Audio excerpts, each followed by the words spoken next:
This is PTR Radio with Colin. Well, addicted means you would actually, went in front of the jury and they said, yes, you're guilty. You're addicted? Yeah. Indicted would mean that you just wait. I've never heard the word indicted before. Well, it says right here, indicted. Every single one of these, indicted. That's how you pronounce it, is indicted. Indicted. The C is silent. Oh.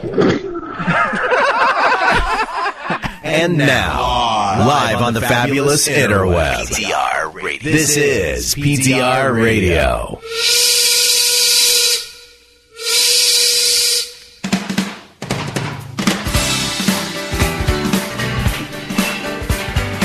All right, welcome, ladies and gentlemen, to another edition of PTR Radio here on the fabulous interweb. It is a Tuesday instead of Monday. We're going on one day late this evening, this week. Hope you don't mind, but that's because vacation is coming up, and so last-minute items are on the docket. So thanks to both of you guys for rearranging your schedule so that we could do this on a Tuesday. I was still recovering from my trip anyway, so it was fine. Oh, so we will get to that, but yeah, Colin, as you mentioned, you had a trip going on, which is why you weren't here on the last show, I think. Or no, you were here on the last show, but then you left relatively quickly afterwards, because you went to Disney for 5 days, something like that? It was a week. A week? Okay. Saturday. Saturday to Saturday. So you come back, yep, and we're in the, low double digits of temperature. Yes, I left. It was warm. I was at Disney, where it was high 80s and very humid. Mm-hmm. But acceptable, just acceptable. Mm-hmm. And then I get back to, oh, look, there's snow. Yeah. We had approximately 3 weeks of fall this year, if you can even call it that. Yeah. Because even in those weeks, it still hit like 80. So it was pretty ridiculous here. Now, as I understand it, Mike, the East Coast isn't having too much of a better time. No, it's dropping down into the 30s at night now. Well, according to the weatherman here, we're going to hit 18 tonight. It's ridiculous, and I decide to take a vacation, and I'm driving into the snow. It was crazy. That's what everybody I tell I'm going on vacation to the East Coast is. They're like, that's a summer trip, man. That is not a winter trip at all. But that's what I'm going to do. And we'll get to that here in a little bit. But first, just to let you know, this is PTR Radio. If you want to find out more about the show, including our 15-plus years of broadcasting, please check out ptrradio.com. Our phone line is working tonight, so if you want, you can call or text 217-787-0232. That's 217-787-0232. Our brand new phone. Our brand new phone, Mike. We got a new phone, a physical phone. We're back to landlines. Not really, but, I got a long cord. Yeah, I'm working on that. We got the old cord that you could go like 15 feet away from the wall. And you need that why? I don't know. For long distance callers to the show. Long distance dedications, Mike. We're Casey Kasem. First they call, and then we have to pick the handset up, and then run over to wherever they are and hand them the handset. I mean, we may have need of that sometime. I'm like you. I'm not sure when. But I'm sure sometime, and there you go. Now that is turned on for you. Sorry, it's been a while. But you will be happy about this, Mike. The rig left the studio Saturday. It came back yesterday, and everything's working. Nice. So, very nice. For once, I disconnected stuff, and I reconnected it in the right order. Well done, sir. Every once in a while, we get lucky. At least until someone tells us there's something wrong. Yes, and until somebody says, I can't hear anybody, you're all just, mutes. So, if that's happening, please chat in. But so far, I hope everybody is hearing us, because at least it looks like they should be. Yeah, I just checked. Okay, good. Very good. Yeah. This evening we have quite a few things planned, most of them ad hoc, because I did a horrible job of curating links for tonight. Well, we all did. Yeah. I think it's because we were so taken in by the 2 movies that we're going to be reviewing towards the end of the show. I mean, they just consumed all of our time. Let me just say, not only was I so consumed by these movies, I put myself through the hell of watching The Meg. You know what? you're the second person today that said that to me, and I haven't watched it yet, and I haven't. You know, I haven't watched it yet either. Don't do it. Just don't. A few weeks ago, I started watching movies that I had gotten, going out to Walmart and purchased, of course, and because they were like, okay, I want this movie because I want to watch it, but they were ones that I had just accumulated for like almost a year, and I hadn't watched. Mm-hmm. And what I realized was, come Sunday on those weeks, hey, I haven't watched the movies I'm supposed to watch yet. I've watched all these other movies, so. And unfortunately, some of those movies are on our list. So, but they weren't chosen for that week. It's like, I think I put Axel on our list. It was a new release by Netflix. I asked for Axel to be put on the list. Okay. Yeah. Because I saw it in theater. I said, we have to watch this movie for the show. I saw it on Netflix. I didn't realize it was out yet. Yeah. It's about a robot dog. Yeah, I remember seeing the trailer for it, and I was like, huh? It's like an upgraded version of the 1980s movie Chomps, but, nobody remembers that movie. Okay, well, Mike, you need to watch the movie so we can discuss it. Okay. You will be sad at one point in the movie, though, Mike. But 2 points in the movie. Of course. Because it's a dog. Of course, I'm watching, not to spoil it, I'm watching The Meg, and there was a scene with a dog, and I'm like, oh, hell no, they didn't. Is it like the dog in It's Over Man or Game Over Man, where he goes into the fish tank? No. Well, sort of. Not that bad. Okay. So yeah, I started watching all those. And also thinking about everything that I have to pack for my trip. So it's just been it's been one of those times because I'm going on a trip, and part of it I'm going to be working during the trip. So, well, I'll tell you what, we'll just get into that now. So. My trip is going to be a couple weeks long, okay? A little bit less than 2 weeks. So we will be skipping next show. Yeah. Well, yeah, we definitely won't have a 2-hour show. Mike and I may pop on for a little bit. Yeah.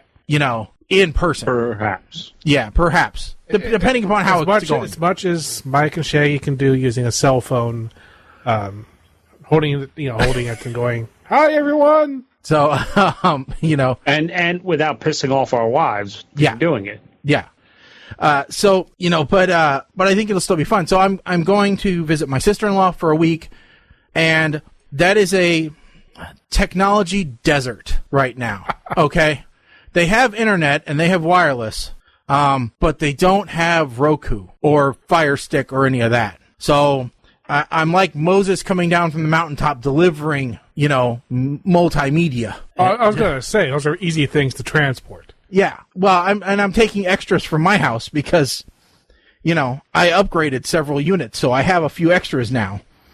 So, granted, they're getting leftovers, but still, but if the service there isn't up to par for wireless, let's say, I'm sure the internet's fine, but, if like the router can't get to everywhere in the house or something like that, well, I'm going to have to fix it while I'm there. So, I've already started to look for the closest Best Buys, and things like that, so that I can maneuver around. And you're there for a week. That's plenty of time for Amazon to deliver. Could be, yeah.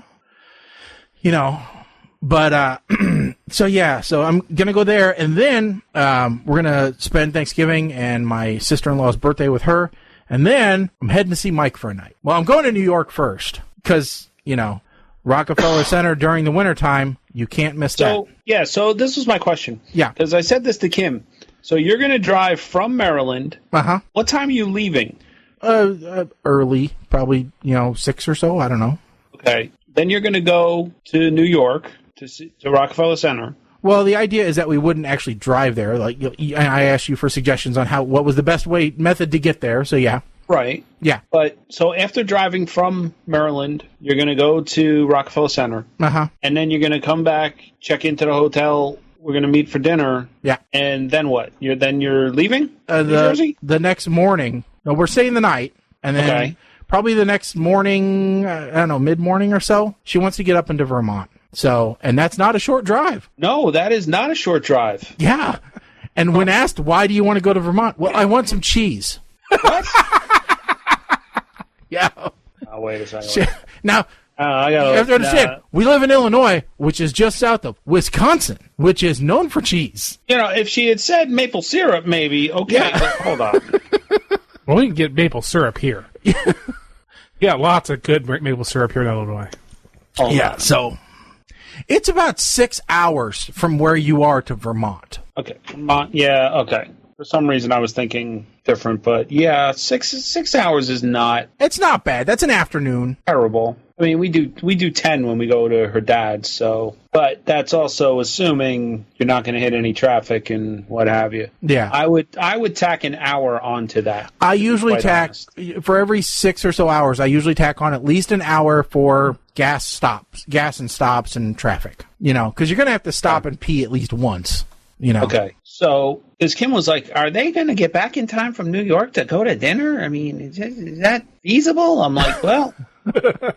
I was having that exact same question when my wife said, well, why don't we go to New York first and then we'll come back and we'll go to dinner? And I'm like, I don't know.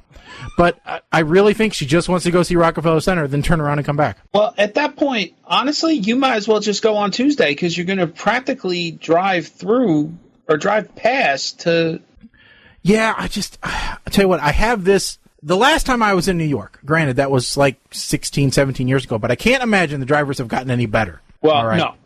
I mean, and I'm not talking about you driving into Manhattan. Okay, good. All right. Because the last time I was on a Gray Line tour bus that got sideswiped, and both of them kept going. All right, so like I said, I can't imagine there are any better drivers today than what they were then. Well, all right, so, I mean, now that we know where you're staying, we kind of got an idea of I'm going to shoot you some suggestions for meals. Yeah, I'm definitely open to better ways to manage our time.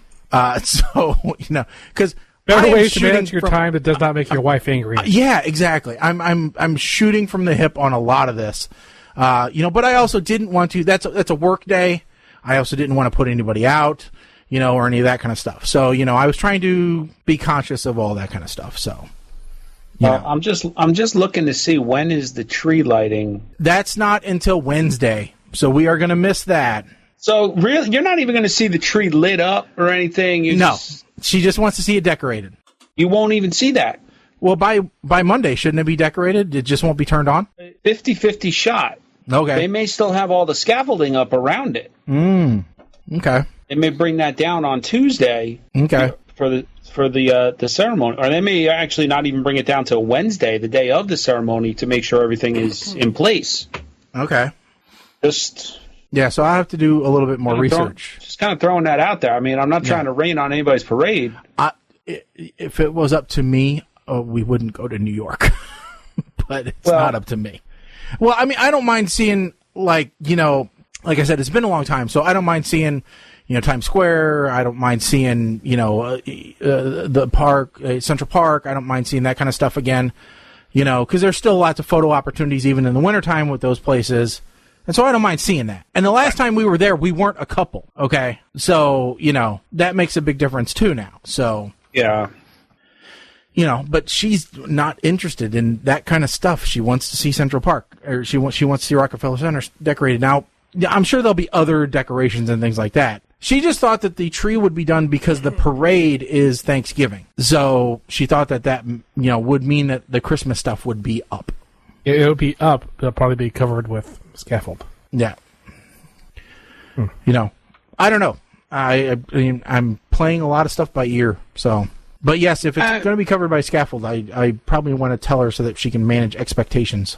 Yeah. I don't want to get her there and then she's pissed. The other thing, too, like if you're going to be there, you know, maybe you go, well, not going to be near Rockefeller Center. I was going to say you could go to the 9/11 Memorial. Yeah. Because that's something that you haven't seen yet. Well, no, because the last time we were there, the Twin Towers were there, and our train pulled into the basement of one of them, pretty much. Yeah. But that's the thing. That's a whole other train thing. Yeah. So, I mean, still got a week. Yeah, yeah. But here's how bad my lack of planning has been. Because normally I have this all planned out, but normally our trips are quite a bit different, too. Like last time we went on a big trip, we went and visited my sister-in-law when she was living in North Carolina. And then we're like, okay, we're going to go there for a week, and then we're going to go to Tennessee for a week, and we're just going to base out of this Airbnb and then visit everything around the area, you know, Pigeon Forge, Gatlinburg, etc., for 5 days, and then we're going to come home. This is really the first trip that we're doing together where it's like, all right, we're going someplace for a week, but then it's like hop, hop, hop, hop, hop, and I have to try and figure out, okay, how far can we go in a day? Where do I think we're going to be? Where do I think is a good place to base out of? Because there's no place, funny enough, you can't Google where are the best general shopping and cheese shopping places in Vermont. They don't have that type of overlay map. That's Mama Blair referring to when they went to New York this summer. Yeah, and we did the last time we went to New York. It was in the summertime, and it was during a heat wave, and we had babies with us. Oh, so and we were camping. Their trip to New York was so bad that they wondered if they ever wanted to go on vacation again when they got back from it. Yeah, so I'm lucky. My daughter is going to be staying at the house and taking care of everything, and we've got other friends that are going to be cycling in and out of the house to take care of things. So it's not a big deal that we're going to be gone. But so I give you one tip. Okay. For food on the road. Cracker Barrel. We do tend to hit a lot of chains, but I also try to avoid chains. It's really weird. We hit chains when we're just stopping for a night or something, because I think, all right, when we're rolling in late and we don't know where to eat, I'll pick a chain because it's consistent, it's good. Yeah. Okay? So I always know what I can order that I'm not going to have any problems with. So I'm not saying Cracker Barrel in general. I'm saying Cracker Barrel for a special reason. Okay. They have a seasonal dish right now. Okay. Chicken fried steak. Yes, they have chicken fried turkey right now. They have chicken fried turkey. It is amazing. I saw that on the menu. Chicken fried turkey should just be a permanent part. They should just change their name from Cracker Barrel to the place that has chicken fried turkey. So it's very good. So it's like, wife, are you hearing this? Chicken fried turkey. So, it's like the first night that we're going. Like, we're not going from Illinois to Maryland in one night. In one day, we were going to do it, but it's like it's by the time you factor in gas, meals, and restaurant breaks, it ends up being like a 13-14 hour trip. And that's a bit much. So we're gonna break it into two nights, or into two trips. So I got a hotel like the far side of Ohio, and I know already 3 blocks from the hotel there's a Texas Roadhouse. Okay, we can eat there and not have to worry about it. Now, my only general problem with Texas Roadhouses are they're loud and salty. I don't care about that. I do, but I like my food tasty, not salt licky. Well, I usually have a steak anyway. They don't over-season their steaks. They do if it's country fried steak. Well, yeah. But you don't want a country fried steak. You want country fried turkey. Yeah. So I know. I just went to Cracker Barrel's website and took a screenshot of it, and I sent it to Kim in a message, because the picture they have, it has the string beans and it has mac and cheese. Yeah. Now, granted, this is probably the worst time to send this to her because she hasn't been feeling good today. No. She's been eating basically chicken soup and chicken and rice. So I just got the comment back. That's disgusting. It's disgusting now. Green beans, it's green bean casserole, which I guess they've never had before. Okay. You've never had green bean casserole? They've never had green bean casserole. I was going to say, you live in the Midwest and you've never had green bean casserole? How? How's that possible? No, it is not possible. I mean, we invented the casserole. So, if it has cream of mushroom soup in it, we created it. I mean, that's the way the Midwest works.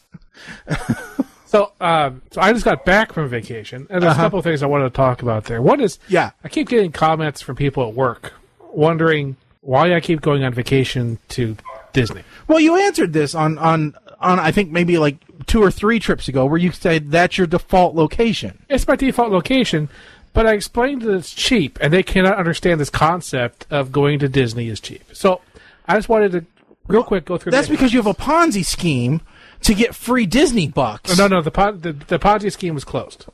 Oh, I found another way for you to have a Ponzi scheme, though. I can still buy gift cards at Sam's for 5% off, but I can't. Target and eBay stopped selling each other's gift cards. But what if you use a Discover card? Because Sam's Club takes Discover, right, to buy your gift cards. Mm-hmm. So not only do you get the 5% off, but then you get cashback bonus on Discover. Yeah. All right. And then so there's ways to turn those. Yeah, but Yeah, but I can't grow money, which is what my original scheme did. Well, I'm sorry that this isn't the marijuana of Disney bucks. So for those who don't know, I once had a scheme where I would buy Target gift cards from eBay and then use those gift cards to buy eBay gift cards from Target. And every time through the loop, I would, because you're buying them at a discount. You're buying the Target cards at 5% off, and you're buying the Target gift cards at 5% off. So you just keep buying each other's gift cards over and over again. And the only reason that it wasn't great, fast as it could be, is that the Target gift cards had to be sent to me in the mail. But the eBay gift cards bought from Target were e-gift cards, so I got those within minutes. So I was able to grow a small amount of money to a large amount of money. And then at the end of that, I would use that money to buy Disney gift cards, which I would then use to pay for my vacation. But here's the thing. Till they got smart and said, okay, Colin Madoff. Apparently, I was a very, very, very, very small person in this scheme. And there's other people who were making millions. Yeah, they were much more active than I was. So I stayed at Disney for 7 nights. And I say, well, it's affordable for me to do that. So this time I stayed at Saratoga Springs, which is actually where I own. And so if you were to go to Saratoga Springs, the rack rate, which nobody pays, but the rack rate is $448 a night. Uh-huh. Now, I paid $539.12 for the whole week. That was my total price for my room at Disney. But I already have an annual pass, so I didn't have to pay anything to get into the parks. I didn't have to pay anything to get from the airport to Disney and then back, because Disney does that for you with their Magical Express bus. I used my points on my cards to pay for my airplane tickets, so I didn't pay anything for airfare. So, other than paying $539.12 for the week to stay at a Disney resort, the only other thing I had to pay for was food. Which can be expensive if you don't know what you're doing in Disney. Which can be expensive if you don't know what you're doing. I tend to get 10 to 20% off the different restaurants at Disney, so that helps a lot. But that's why I keep going to Disney. It's, if you get set up correctly, it can be really cheap. Now, I did have to pay a whole bunch of money to buy the DVC timeshare in the first place. Yeah. But I don't. But see, the thing is, I can sell that now, make $1,000 profit. I think at this point. So I look at that as less of money I spent and more money I put into a savings account. And then someday, if I get tired of it, I'll just sell it. And yeah, $539.12. That's how much I paid. So anyway, that's why we're on to start. Say, I stay at a deluxe resort at Disney. Even though I go to Disney as a cheapskate, I am at the very nice resorts. So there was this night in this trip where we came back from Disney Springs, which is the shopping section, and we were waiting for a bus within our resort to take us back to the section of the resort that we actually were at. And we got to see a dramatic presentation of a couple's relationship falling apart. Ooh, was it a wedding proposal that somebody said no to? No, it was drunk people with kids. Apparently, the boyfriend, we figured out that it was not the father of the kids. It was a boyfriend, had yelled at one of the kids for pretending to need to go to the bathroom, and that she heard him through the walls of the bathroom yelling at the kid for not really needing to go to the bathroom. And I hate thin bathroom walls. Have them at work. We can listen to everything. Ladies at work, we can listen to everything that you say. Yes. So at first we thought that she was crazy and drunk, and that, but then it became very clear that he is the controlling type who kept trying to tell her how she was supposed to feel. Oh. And she was being very clear that she did not love him and wanted him to go away. So we're watching this and thinking, man, how are these people here at Saratoga Springs? This does not seem like the kind of resort where this kind of broken relationship should be. And after a while, it became clear they didn't have any clue where they were. They were at a Disney bus stop waiting for an Uber driver. Somehow they had walked onto the resort. And they're trying to tell the Uber driver where they are, and they're at a bus stop. This is the only vehicles they're supposed to come to this spot are the Disney trams, not Uber drivers. So then they go walking off on their merry drunk way, trying to figure out how to find their Uber driver. And I felt much better going, "Oh, okay. Thanks for the show. It was interesting." So anyway, the actual trip, like I said, it was very humid. But because we go to Disney cheap, we don't feel like we need to wring out every second of the day as we may have in the past.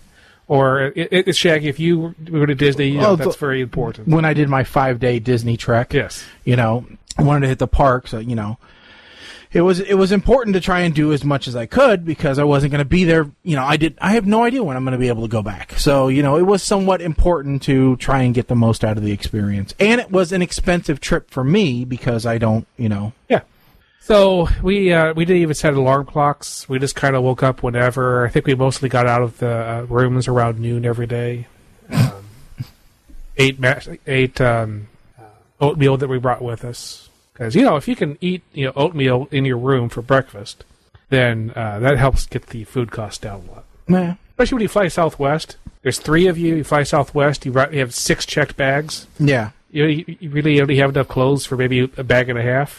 You can pack your meals, is what you're saying? Yeah, so we have luggage that we just fill up with food. So you had one of those little individual burners, that you see in cheap, apartments. And then you guys had, Oh, there's a fridge and a microwave in the room. Okay. So we were covered. So you just had one duffel bag full of ramen noodle cups. Okay. Yeah. Explain. Oh, yeah, I forgot. Coke socks. Wait a second. So this couple, apparently they had they had gotten the Coca-Cola store. Okay, thank you. That's much more benign than what I thought it was. And the bag had gotten ripped, and so as we were walking towards the bus stop, we started finding. We found some socks. There probably was other stuff that they lost, but we only found these socks. And as we're sitting there listening to this story, we realized that these socks that we found were probably his. We found his Coke socks, and then we found her Mary Jane's. No, shoes. Shoes. No, that's not how we say that. We found a bag full of Mickeys. And then we found his cracked pipe. Yeah, his cracked pipe. It had a big crack down the side of it. It was a corncob one. Yeah. See? He sure was at the happiest place on earth now, wasn't he?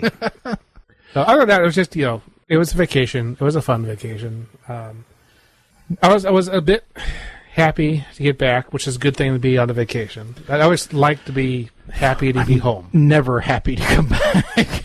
I'll tell you what, when I come back, I have this weird sensation. And Mike, I know you guys travel with your animals a lot of times. You take them with you, so you probably don't experience this, but it is a weird and somewhat disturbing thing. I go away for a week or so, especially when we went to Tennessee, and it was like, okay, we're in this Airbnb, nice, clean, crisp mountain air, whatever. We come home, I walk in the door and went, wow, my house smells like dog. This is depressing. We actually, when we get back, the first thing we do is go around the house to find all the cats. Because, people come in to take care of. Yeah. Or there are a couple, like the last time that we went away, we had a friend staying here with the animals. And she still swears that 2 of the cats don't actually exist. Because they did not come out once. I had to go to the videotape on the nanny cam to see, yes, they did come out at night. Well, okay. But we go around and basically make pets. Sure. Yeah. Yeah, I get home to be scolded rigorously by my cat. She's Now, the last time I went away, it was when I went up to Maine, it was just me. Mm-hmm. So when I came back, it was, okay, I pulled in the driveway, called Kim, and said, okay, I'm going in the backyard. And she just let the dogs out to see how they would react. And that was the first time that I was away with the puppy. Mm-hmm. And he went absolutely bonkers when he saw me back. So, yeah. I like the story of leaving the dog out, the puppy in the house while you were gone. Oh, yeah. That was lucky. So we went out, and Tyson is pretty much crated all right, so we had some scraps of carpet that somebody had pulled up, and they were in good shape, but it was like loop carpet.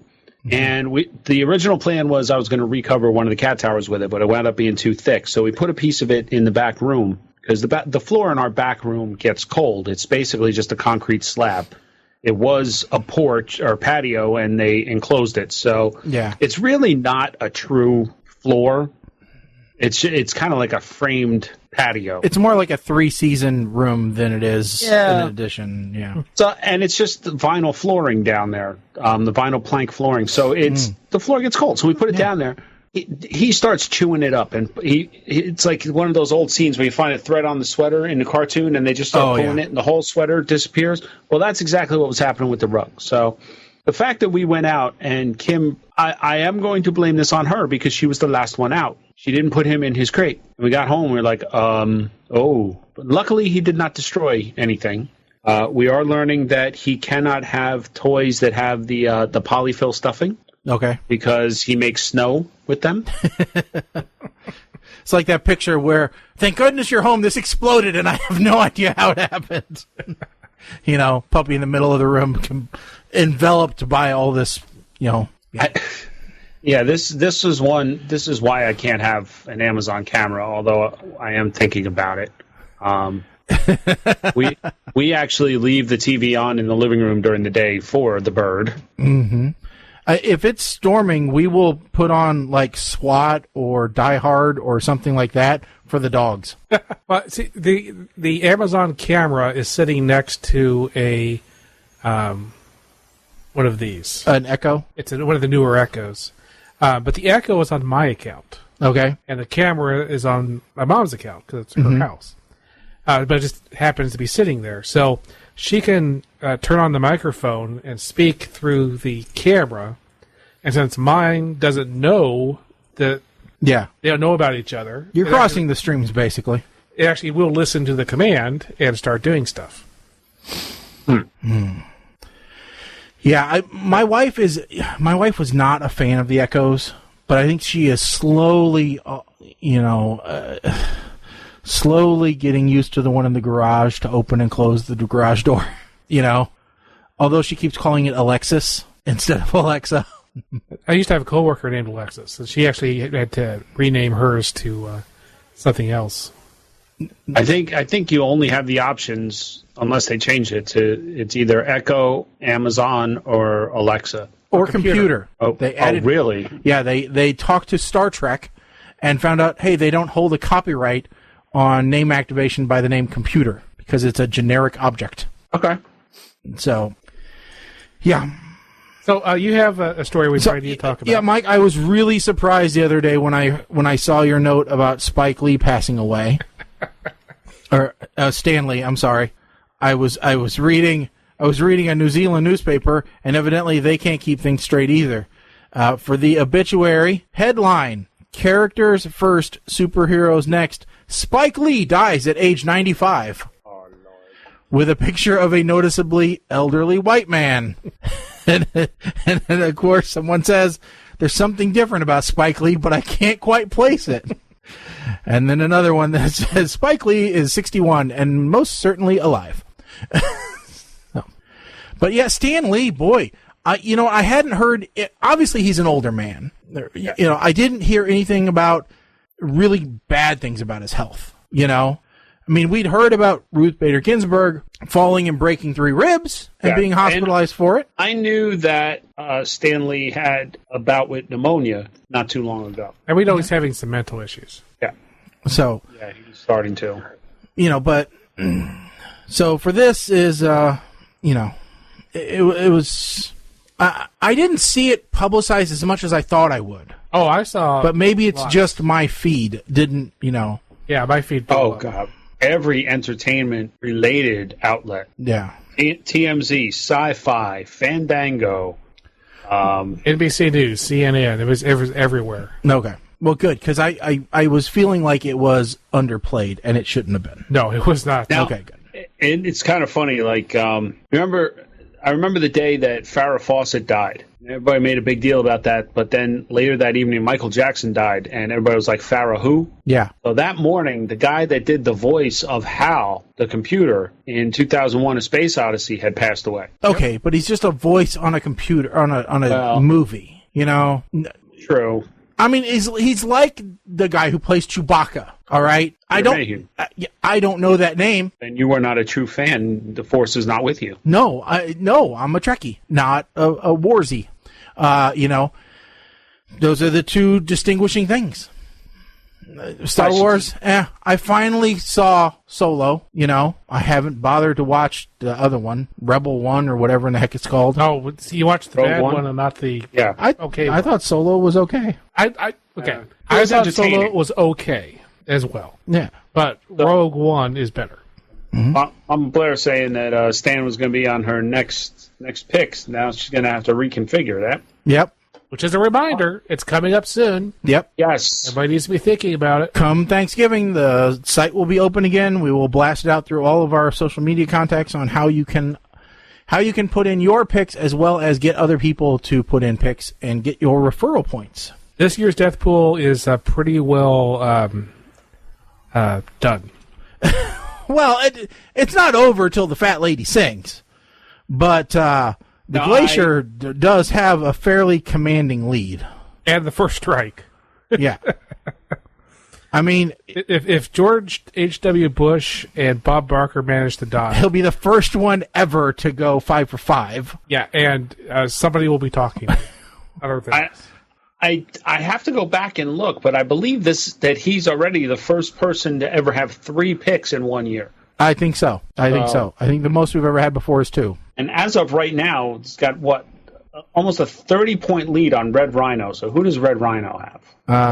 The Amazing Jonathan, Burt Reynolds, who is gone. Wait, I need to update that. Suge Knight and Leah Bracknell along with Robin Leach. So he had 2, Burt Reynolds and Robin Leach. But why Red Rhino? I mean, he's 4th. Well, remember, I haven't updated this, so this is a little bit outdated. Oh, Red Rhino is actually second. Oh, I see, Burt Reynolds. Yeah, got Burt Reynolds, yeah. Okay. I missed out when Burt Reynolds went, and Quink is in 3rd with 92 points. Yeah, Miley Cyrus, Ruth Bader Ginsburg, Stevie Wonder are the 3 left on Quink's list. So, I mean, unless somebody like Necro Spankula with Corey Feldman and Macaulay Culkin push through. Listen, Ruth Bader Ginsburg, I mean, with that injury, if there are complications and somehow Ruth Bader Ginsburg passes... I don't want to see all the political posts if Ruth Bader Ginsburg dies. Well, yeah, I'm not going there. I'm not even talking about that part. Good Lord. If Ruth Bader Ginsburg passes... After all this election stuff, I can't do it. Quink will jump into the lead. I may have to become a Canadian if that happens, Mike. Let's see, Jenny Shush, Donald Trump, yeah, that's not happening. No. If George H.W. Bush passes, that's a push because the Glacier would get it, and Betty White, no. So Jenny is pretty much out of it. Quink and, what did I say? Red Rhino, those really are the only 2 that have a chance of dethroning the Glacier here. Yeah. There's even Eric C. I have no idea how many points I have. I can tell you. You none. have no. Oh, hold on, Margaret Kidder, right? Yeah. Kidder. So plus 8 bonus points. So Colin's sitting at 65.43 points. points. So I'm last on the host side. You're last on the host side, pal. Unless Matthew J. Watkins passed away, and you're going to tell me in December, he passed away in April. Didn't you say? No, he's still alive. Wait. Alexa, is Matthew J. Watkins still alive? You bitch. Apparently he's not famous enough. Here, let's just try. Alexa, is Norman Lloyd still alive? Yeah. He is. Yeah. So so Matthew Watkins is not famous enough for Alexa to realize. Well, according to Wikipedia, he's still alive, so... Okay. There's too many Matthew Watkins. There's also an ice hockey player, according to Wikipedia. Yeah, so I, amazingly enough, put some content in the list. Woohoo! While I was at Disney. And so I found this list of the 30 worst TV shows of the 1980s. Okay. Now, unfortunately, it is one of those slideshow things, but it seems to work pretty well. So I was just interested to see how many of these we've actually seen and if we agree that these are terrible. Oh, this sounds horrible. All right. So the first one, Manimal, having a man with the ability to transform into any animal who can help solve crimes. Only lasted 4 episodes. No wonder I didn't see it. Basically, I've heard of it. So that is... I've heard of it as a butt of a joke. Yeah. Small Wonder. I think Small Wonder. I remember that one. Yeah, with Vicky the robot. Yep. After MASH. It actually ran for 4 seasons. I'm surprised by that one. After MASH. Don't remember seeing that one. After MASH was the failed spinoff of MASH. Yep. I know that is a butt of a joke from Celebrity Jeopardy. Yeah. Casablanca. 2 seasons, amazingly. Casablanca, 3 episodes. Casablanca came up recently in a book that I was reading that has a alien AI named Skippy, and he likes to torture the people that are on the ship with him. And one of the ways that he tortures is that he managed to get all the episodes of Casablanca recorded digitally so that he could force people to watch it. Next one, Battlestar or Galactica 1980. I never watched the original show that it was based off of, so I wouldn't have watched the 10 episodes. Okay, I watched this, and it made no damn sense to me whatsoever. Because Adama was like the only character still there. Right. What happened to Boxy? All right, he was still a kid. Can't tell me everybody else died off. That makes no sense to me. And why are they going around? Anyway, yeah, it was terrible.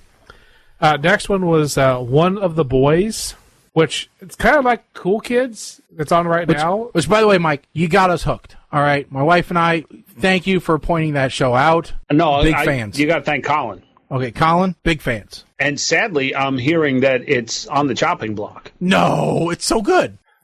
Probably doesn't appeal to the younger viewers is why. I think it needs better writing. But the cast is great. I like it. I told my wife, I'm like, it is a spotlight for the older actors. Because it's like every show is like, who's that? I know that guy. The cameo.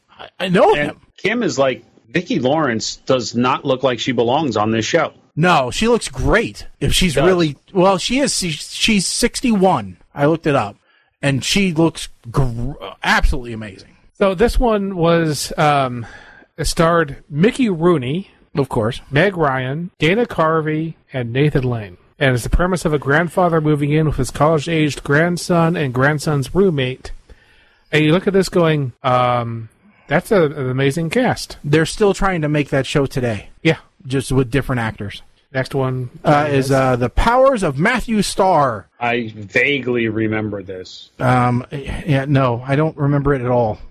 An alien from outer space who has special powers, but is trying to be just like any other teen. No, I wasn't going to. He has a spirit. Next up was also known as Pablo. Yeah. And I'm looking at this going, really? So the blurb here says it's kind of like Seinfeld, except with the Hispanic American. It only lasted 6 episodes because it was ultimately too crass and stereotypical.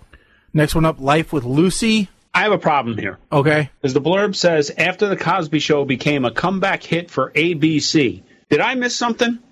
I thought the Cosby Show was on NBC. Did it move at some point, or is this a typo? Well, there was the second Cosby Show. I thought that was just called Cosby. That might have been that might be what they meant. Well, it was on CBS, ABC, and Fox at one point. The Cosby Show? Oh, hold on. Let me double check here. Broadcast history and ratings. No, hold on. Pretty sure Cosby Show was always NBC. Actually, I'm not sure. I think it might have moved networks. Because remember, there was 8 seasons. So, anyway. NBC. Original network NBC. Never changed. Preceded by The Bill Cosby Show. Was that? Nope, that's completely different. And Related Shows A Different World, which was on NBC. Right. So okay, got to be a typo. Yeah, it has to be a typo. Yeah. So next up was She's the Sheriff, the Suzanne Summers 2-season show where she's a sheriff. Kind of remember that. No, this kind of is like a sheriff, local version of Private Benjamin, I guess. Yeah. Ace Crawford, Private Eye. Tim Conway starred in the parody of a detective genre about a bumbling PI. Yeah, no. Next up is a show that Shaggy knows lots about. Well, I don't know that much about it, but I know enough that I got quite a few episodes. Automan, which is the Tron. It wanted to trade in on Tron, is what it wanted to do. It says right here, from the producers of Tron. Yeah, so a police officer and computer programmer creates an AI system to fight crime that generates hologram capable of leaving the computer to fight crime. 12 episodes in the first season, ABC shut it down. It wasn't great. All right, it wasn't great, but it's funny to watch. Yes. It's like, by the way, if anybody out there happens to have English copies of Turbo Teen, all right, the cartoon that lasted less than one season, all right, I'm looking for those. That's the one where the teen turns into the red car. The teen gets hot, he turns into a car. Yeah. When he gets cold, he turns back into a boy. And the only reason it didn't take off is because Transformers came out after the third episode was released.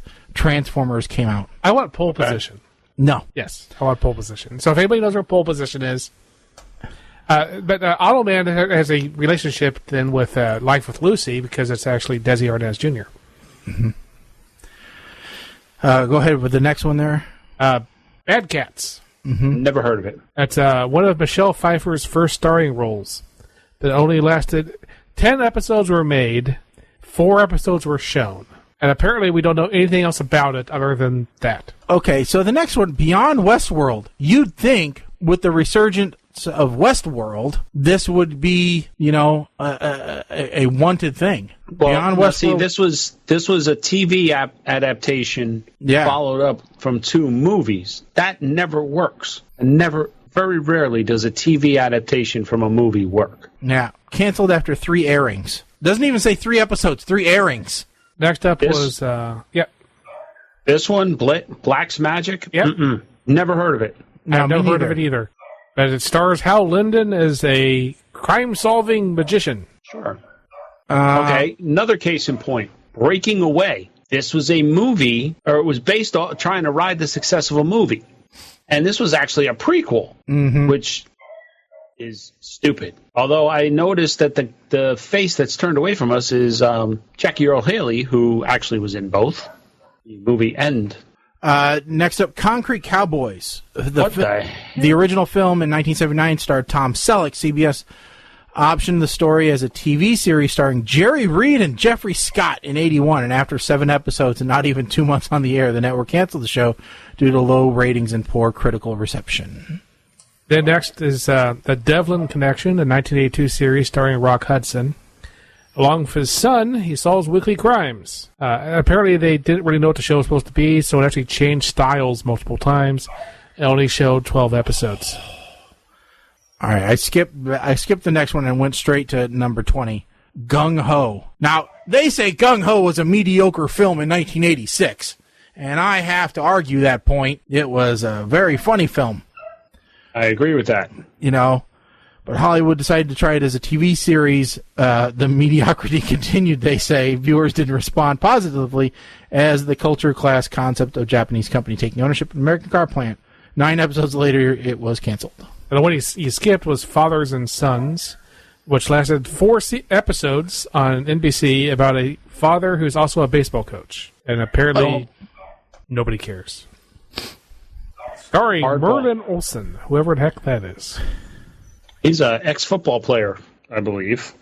Ex-football players should have kept to my 2 dads. That was a good use of an ex-football player. Who? He ran. Yeah. Who was? Butkus. He ran the shop downstairs. Oh. No, wait a second. You also have to add in Webster. I was going to say Alex Karras. Didn't realize he was a football player. Yes. Because he probably wasn't a Bear. Wasn't he? I think he was a Bear. He was a Bear? I think so. And apparently, if you want to be a football player on television, be a Bear. You have to work for one of the worst franchises in the entire series. Because it's been around so long. Well, at least they know how to do. They did really well this year.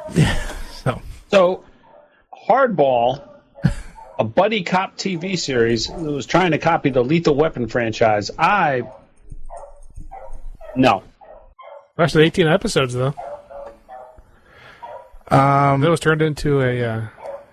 Do you know the next one? Because I'd like to skip it. It's Helltown. Okay. Premiered in the fall of 1985 and followed a Catholic priest who led a parish in the high crime area of Los Angeles.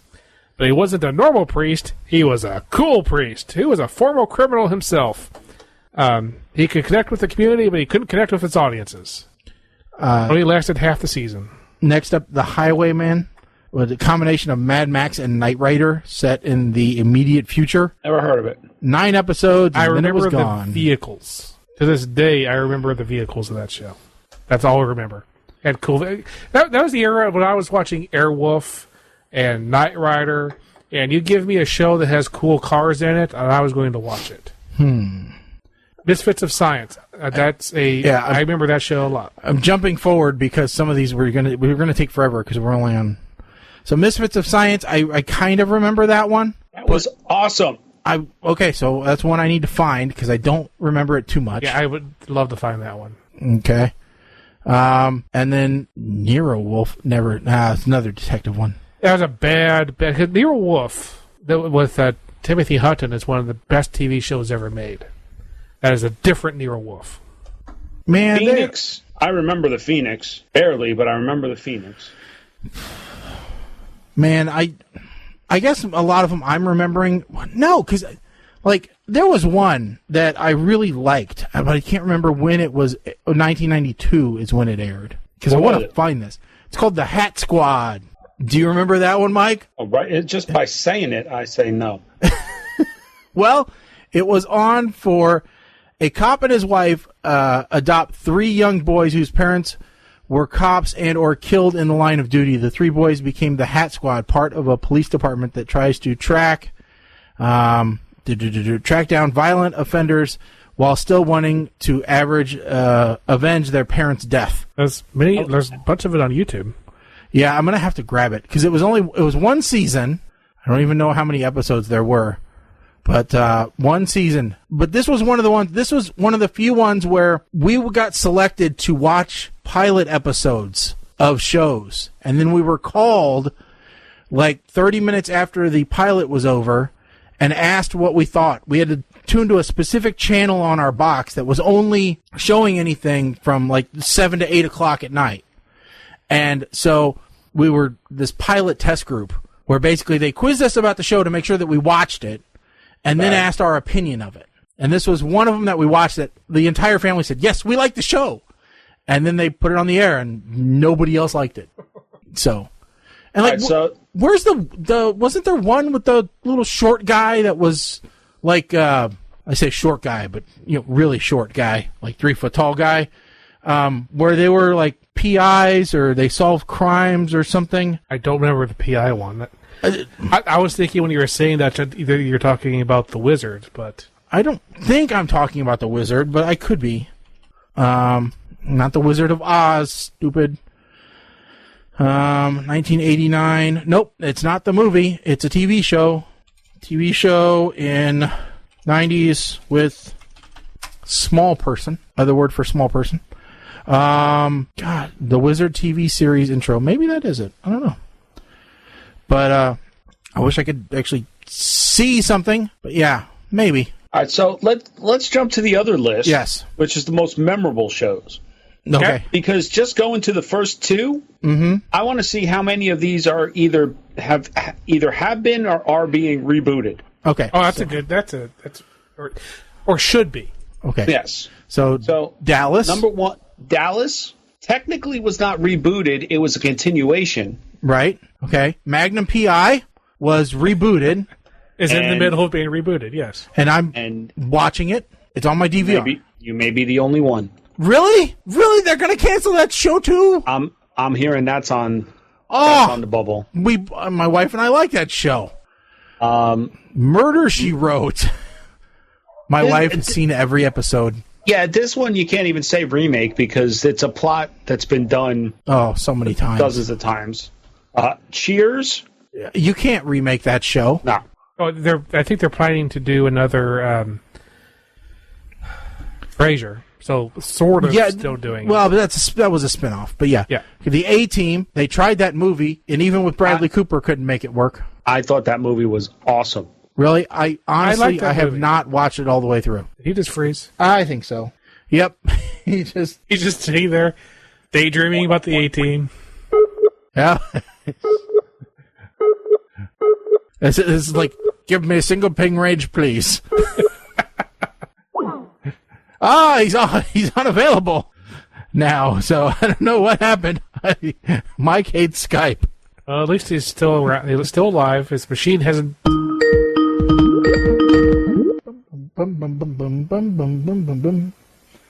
right, Mike. There you are. I hate Skype. We're just sitting here going, man, he really loves the A-Team. He's just looking off. He's just into the distance, so lovingly with A-Team. So, as I was saying, Bradley Cooper, I thought was excellent. I thought Liam Neeson as Hannibal was a good fit.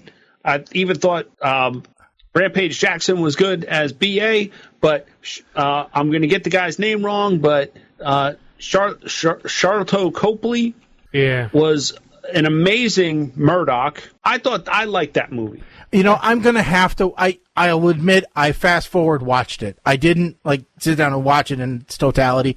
I will have to sit and watch that movie. Maybe that'll be one of the things I'll do on vacation, is I will sit and watch movies. So, Family Ties, not going to remake that. Can't. Dukes of Hazzard, they did the movie. They did the movie, and I'm the only person that liked the first movie. I'm the only one that liked it. Different strokes. God help you if you try to make this movie. Can't do that. You would have to, switch the races around. Where it was a black family that adopted white kids. There's no way. You'd have to do a lot.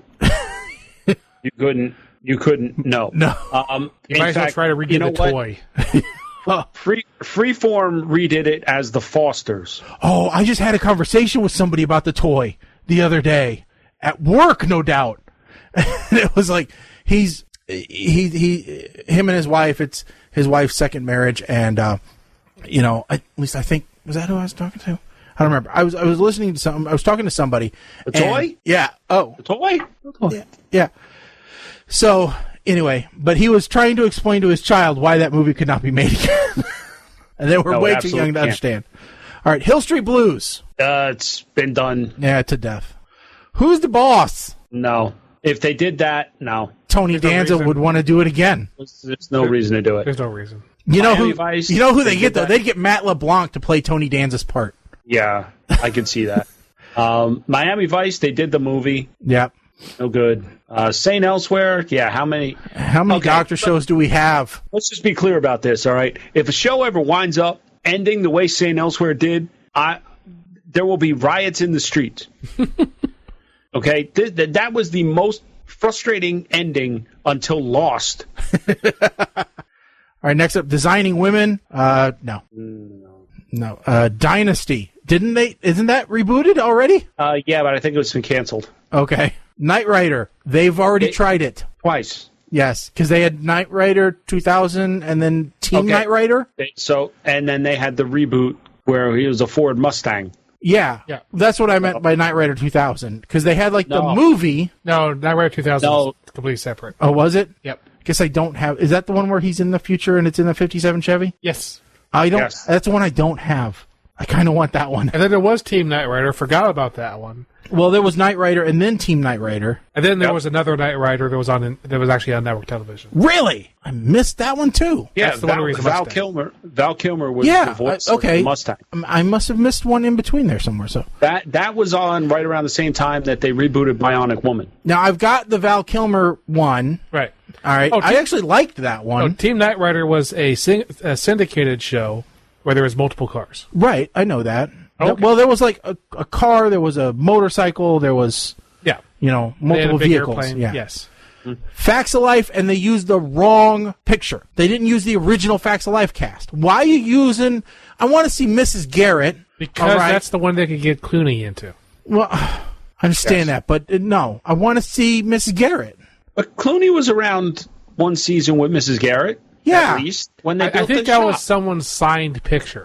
So that was just their excuse to get their signed picture in. Yeah, I don't want to see that stupid redhead kid. Cagney and Lacey. Didn't they try to redo this one? Yeah, it was called Rizzoli and Isles. Yeah. Yep. My wife loved that show. Growing Pains. Not going to happen. Yeah, not that cast. MacGyver. Already tried it.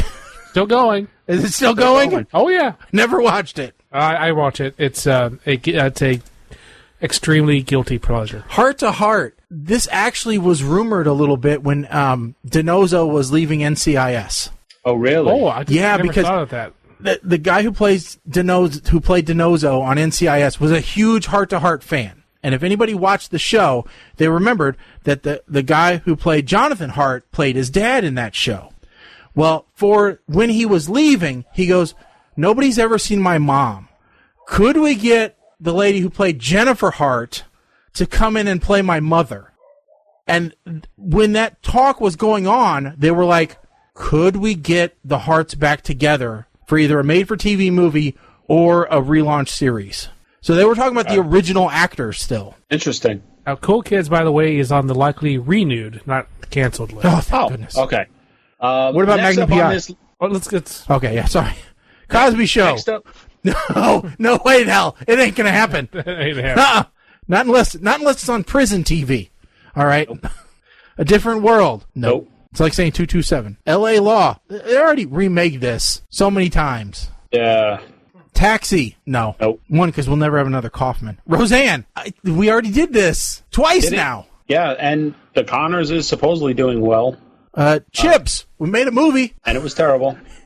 Actually, it's one of the ones my wife watches over and over again. Newhart. Technically. Nothing current. Yeah. Moonlighting. Oh, that Always would be, trying. Yeah, that would be horrible with Bruce Willis nowadays. Golden Girls. What? Just Betty White? No. Was it Netflix or Amazon that was trying to do a remake of this, but instead of 4 old ladies, it was 4 older gay men. See, I told my wife I thought that the Cool Kids was kind of like an edgier Golden Girls. Mm-hmm. Yeah. I don't know about edgier. I mean, Golden Girls was not unedgy. No, but it was a softer edge. It wasn't as hard-edged, I don't think. Yeah. Star Trek Next Generation. Well, let's see here. After this, we had Deep Space Nine. Then we had Voyager. Then we had Enterprise. Now we've got the Orville, which is really good. So keep doing the Orville. Orb 1, engage.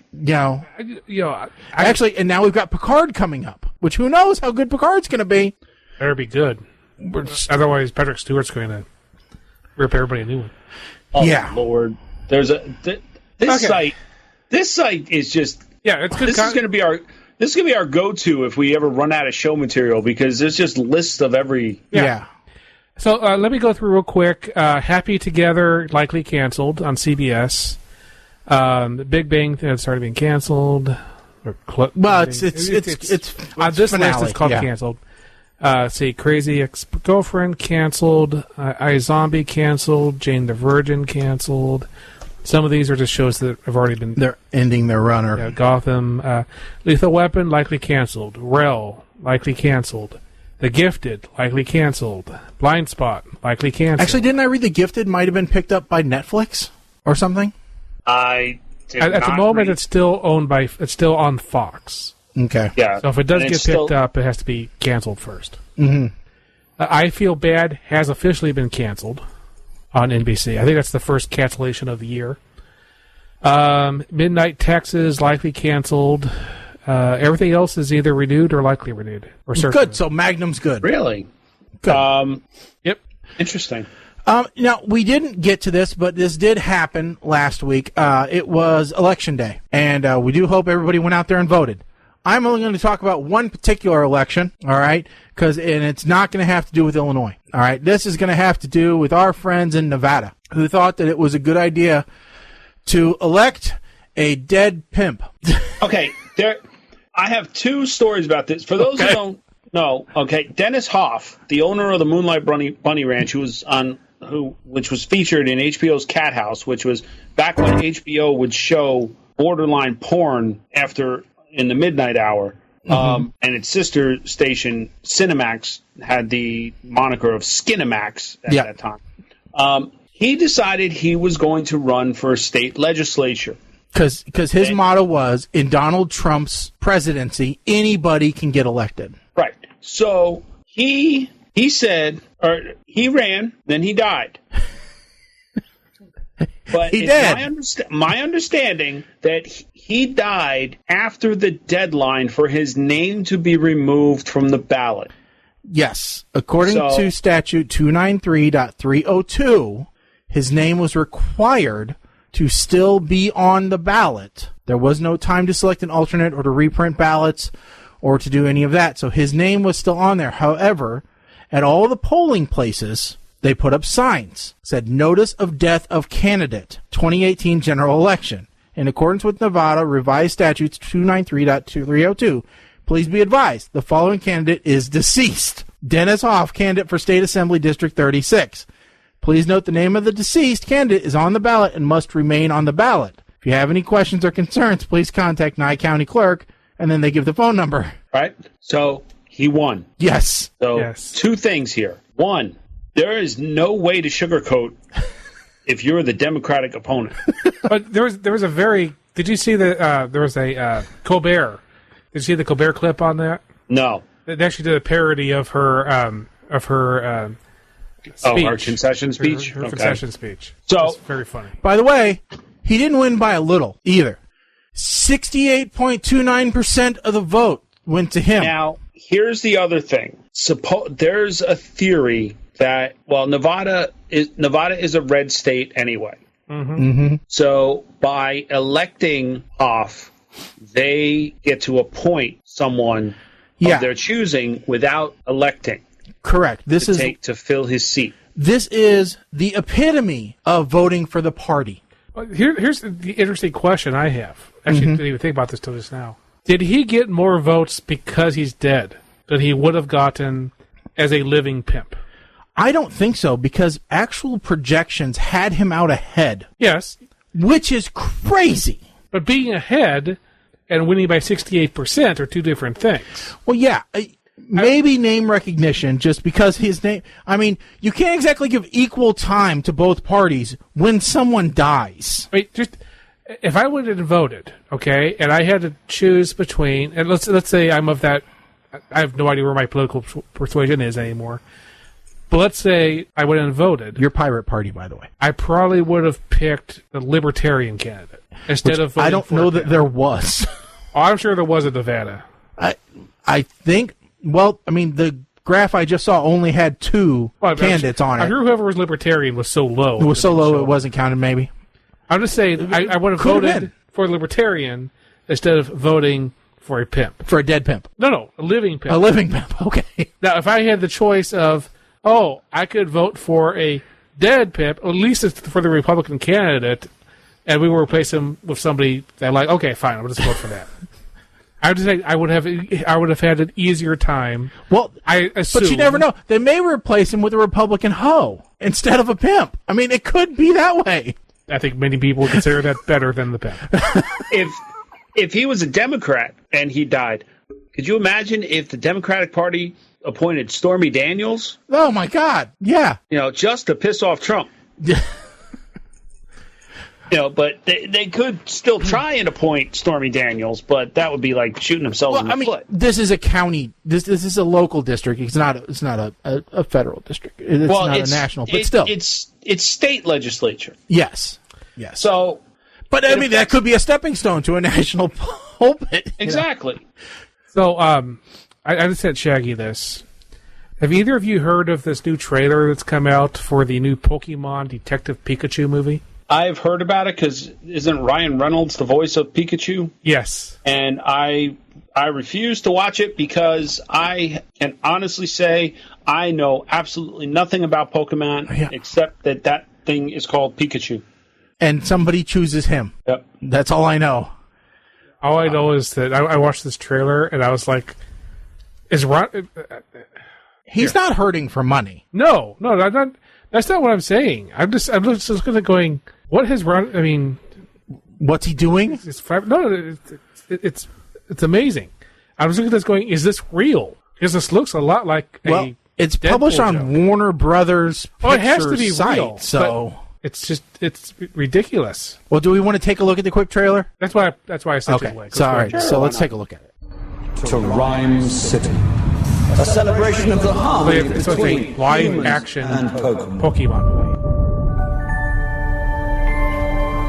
Because it would be necessary. Your dad was a legend in this precinct. If you were anything like your dad. I'm not.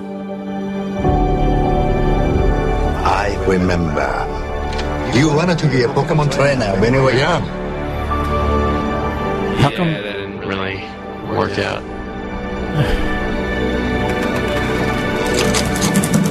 Someone there? Whoever you are? He has a stapler. I know how to use this. Jeez. Here we go. I know you can't understand me, but put down the stapler or I will electrocute you. Did you just talk? Whoa. Did you just understand me? Oh my God, you can understand me. I've been so lonely. They try to talk to me all the time. All they hear is Pika Pika. You can hear him, right? Pika Pika. Yeah, Pika Pika Pika. He's adorable. You're adorable. They can't understand me, kid. Can no one else hear him? I don't need a Pokemon. Period. Then what about a world-class detective? Because if you want to find your pops, I'm your best bet. We're gonna do this. You and me. Oh, my.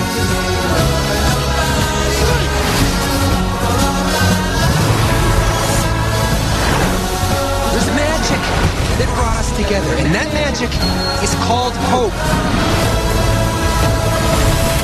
Listen up. We got ways to make you talk. Or mine. Yeah. So tell us what we want to know. Pipe. Yes. Okay. Can.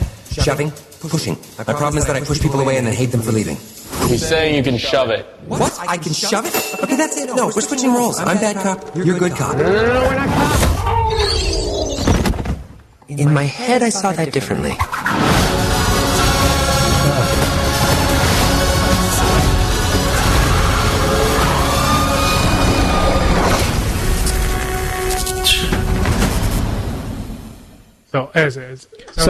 So question. Uh-huh. Is that's not one of the Smith kids, right? I'm looking that up right now. Because that was the first thing. It just looked like something a Smith kid would do. But here's my question. Uh-huh. All right. Now, they just had that puppet movie, the Happy Fun Time Murders or whatever in the heck it was. All right. That, nobody saw. Okay. This is not an R-rated Pokemon movie. Okay. But it sure looks like it's going down that path from that trailer. I mean, yeah. You get what I'm saying, though? Yeah. I mean, they're mixing going R-rated, puppets and people. Yeah. No, he not related to Will Smith. Oh, thank goodness.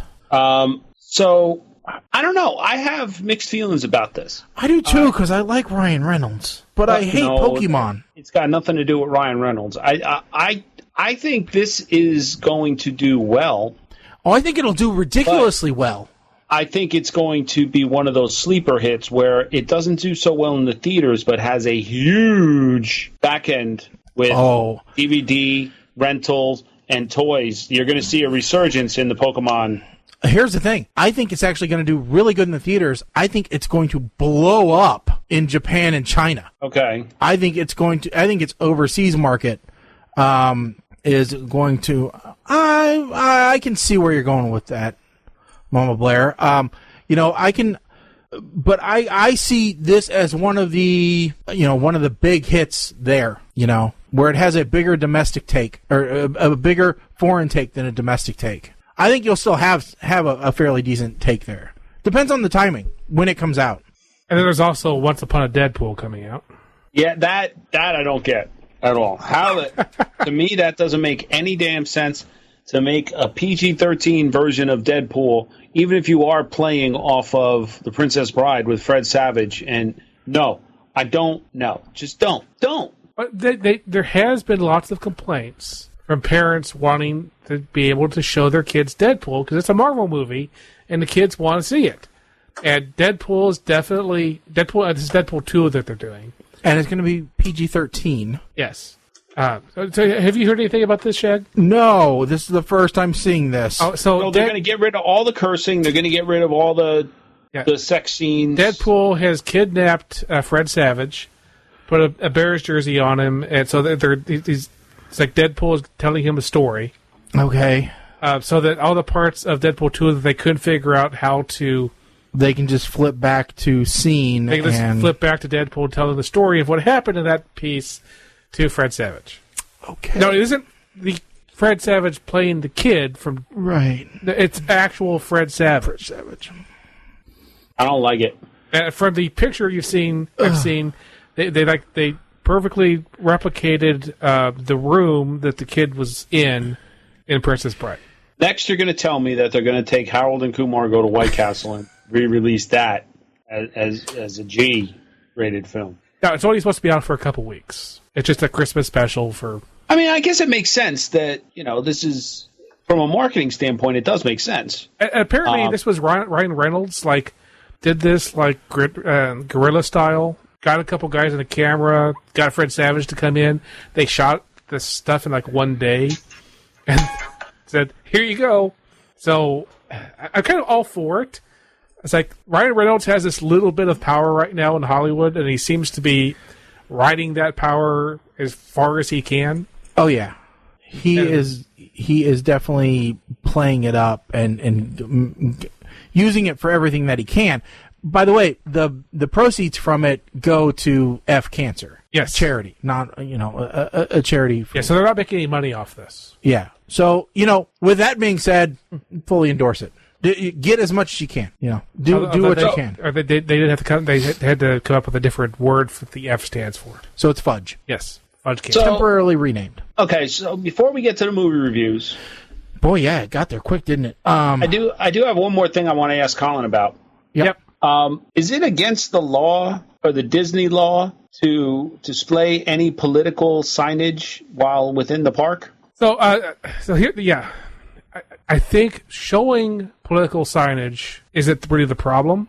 I think the hanging banners off of stuff at Disney was the start of it. And then holding giant paper banners on rides.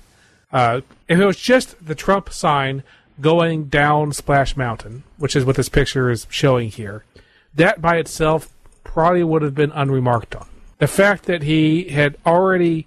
Disney does not unban people without lots of begging. So if you did enough, okay, I'm sorry, I won't do it again, and then to immediately then get on a ride and start going down the ride with a big banner over your head, I think that just... Well, the first time he snuck a large banner into Walt Disney World Magic Kingdom that said, "Re-elect Trump, keep America great 2020," and it is huge. Yes, it is very large, and he hung it off of the where the train station is.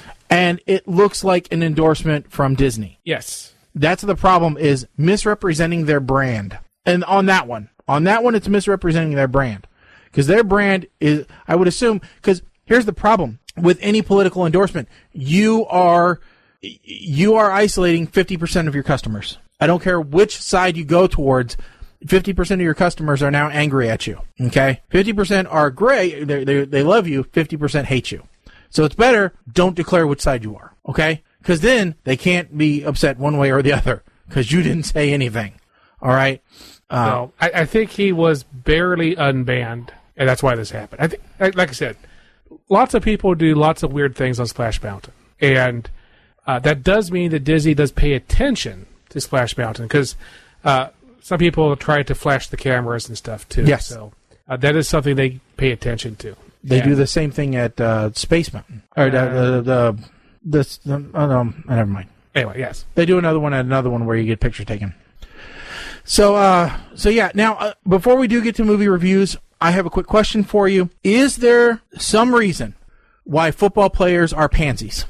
Well, because I read an article today. All right. I read part of an article. I read a headline mostly. But evidently the NFL is trying to appeal more to a broader audience because somebody told them, hey, if you make football global, you could make $10 billion in 10 years. And the owner said, we like money. We want more. I do think that they tried that at one point. All right. So now they have agreements with all the teams where they have to play an international, what's considered an international game once a year. They play one game in London every year. Okay, but evidently they're also playing in Mexico now. And they're not. Okay, and so there continues to be concern from the Los Angeles Rams and the Kansas City Chiefs over the state of the playing surface at Estadio Azteca, which will host the league's Mexico City game on November 19th. Now, this was... Now, the reason why this all surfaced is because there was a Shakira concert there back in October, early October, and they're saying that the fans that were there for Shakira, who has changed her look a little bit, not quite as what she was, damaged the turf. So there is some unevenness, some bald spots in the grass. It looks like my front yard. And that could injure the poor players that would have to play on the field. Yeah. Those poor millionaires, and they don't. The owners are concerned about that. That their big, bulky, 300-pound men couldn't play on some trampled grass. Yes. So my question is, why are they pansies? Well, if you are going to be making many millions of dollars over the next several years, and you're asked to play on a field where it's very likely that you will permanently damage your legs so that you will not make those millions of dollars that you're planning to make over the next several years. Shakira fans didn't bring bobcats and rip up the field with them. It doesn't matter. One of the big reasons that a lot of stadiums have turf is because it's consistent. But also, it's a flat surface. You know what you're going to be playing on. That's why in the NBA, if a guy falls, you have a team of uber geeks with towels that jump out there and dry the floor off. Why? Because they don't want that floor gets very, very slippery when it's wet, and they don't want anyone getting hurt. On the same side, you have. Go ahead. Sorry. Ice hockey players, If the conditions are not right and the ice is too soft, it is very easy for you to go to stop, and it's known as catching an edge and twisting your ankle, rolling your ankle, and falling over. It's the same thing with players on turf. If there's a little bit of a rut or a little bit of an uneven spot and they go to cut to try and get away from someone, they could very easily... Don't those naturally occur during the game when you have these many men trying to start and stop anyway? That's why they have turf. It's designed to stay level while still providing traction, what have you. See, but they don't have turf. They still have carefully taken care of. Yes. Now, the game has been canceled. Okay, because I hear from players themselves and ex-players who say, you know what, all the padding, all the precautions and everything have actually made the game more dangerous. Okay? Well, there's actually an argument that says if we were to go back to less padding, less stringent rules and everything, the players themselves would be more cautious about what they're doing. That is true. But you also have an issue where you have players. Look at the average size of a player back then versus now. And this is across most contact sports. The NHL, the average height of a player has gone from like 5'10" to 6'3", and the average weight has gone from like 140 to like 190. But if we're really concerned, why don't we just switch to flag football? They're getting closer to that every year. If it's so important, I mean, I just have an issue with, because I saw pictures of the turf. It didn't look that bad. It didn't look anything worse than what we've played in the front yard or anything else, okay? It didn't look like, anything these people probably played in high school or even in college, all right? The speed of the game in an NFL game versus a high school game versus a college game, it's not even close. I'm not saying let them out onto a NASCAR track with a mower engine, all right, or with parts missing from the car. This is the equivalent of saying, oh, we're going to have a NASCAR race with the actual NASCAR cars, but we're going to do it It's Springfield, Illinois at the State Fair track. Okay. I mean, I'm just saying, I think they're being a bit overly dramatic here. Well, we also don't know how big of a... Like, look, have you ever seen pictures of the field after, like, Coachella? Like the concert venue? No, I couldn't get tickets last year. There is nothing level about that because you get the one groups that are all dancing in the same spot. Mm-hmm. So they're basically digging a hole over the course of a day or hours or whatever. That's what happens. And Shakira's fans move. Well, yes. They don't just stand there like... And it wasn't just Shakira. There was multiple events that happened at this stadium, and it was raining. And those cumulative things have caused... So it was also a month ago, though. So how long does it take to repair a turf or to get it back, especially in Mexico? Well, Mexico ain't got no money to fix it. Well, but the NFL is obviously... The NFL was trying to re-turf the stadium, but they ran out of time because it's still been raining. And so with the rain, they haven't been able to do anything. It sounds more like it's a perfect storm of events that kept it from happening at this point. I mean, because we made the Olympics in Rio happen. That was a cesspool. And that was ridiculous. And Brazil is still having huge financial issues because of it. So, I mean, I don't know. Well, and also there's tons of people going, why do we need international play? Okay. The obvious question is people getting rich. Didn't they have a European football league at one point? Yeah, they still do. Okay, so you still have all of that. I mean, NASCAR runs races across the border. They were, well, no, not anymore. They were running a race in Canada every year, and they were running a race in Mexico City every year. They stopped doing that just because the logistics for the teams to transport the cars, it's not like getting everybody on a plane and going. Right. It's all the equipment that goes along with it. NASCAR ran a race in Japan once. And, I saw Cars 3. They get there. It's a true statement that there is a general lack of football players compared to baseball players. Well, there's a very steep cliff of quality between people who are on NFL teams and it's not baseball teams. You can spend many years at the lower leagues and then finally get up to the major league. Well, yeah, I know that the age cutoff for viable NFL player is much lower. Well, it's not just that, but basically for the NFL, and I could be wrong, but for the NFL, it's pretty much college and the NFL. Yes. Right? But baseball, you have A, you have AA, you got AAA, so you have a farm system. Mm-hmm. Well, until Vince McMahon comes through and builds that new XFL. The XFL. That's the problem. The players aren't there. Yeah. So right now it says the average age of the top competitors in the NFL is 25.2 years old. And that's about how old they enter the NFL. So because they have to go through college first. It's not like nobody goes directly from high school to the NFL. Well, no, but most of them only put a couple years in at college. I don't know that a lot of them put in a full 4 years.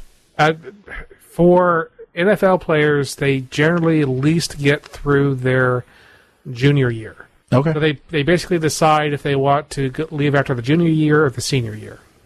Because they tend not to be on the teams in the first couple of years in college either. And it says the average age that you leave the NFL here is around 27.6. So you've got like a 2.5 year point to make your money and hopefully not blow it. Which is why they're complaining about a field where they may blow it immediately. Well, you just got to be smart about your contracts. Which you need to be smart about. What you need to be smart about, and a lot of ex-NFL players are making this clear to younger ones, to be smart about is when you go to college, get a degree that means something. No, they're all going to become players. They're going to make millions of dollars, and then they're going to become broadcasters. Yeah, that seems to be the most popular. Don't be like Alvin Mack in the program, where he was going to go number one, and one hit took him out. Yeah, you're done. You look at it and say, "Oh yeah, I made $1 billion. Great. What can you do now? I can make burgers at a McDonald's." And so, $1 million, great. That's a lot of money. That's not enough to live your entire life off of.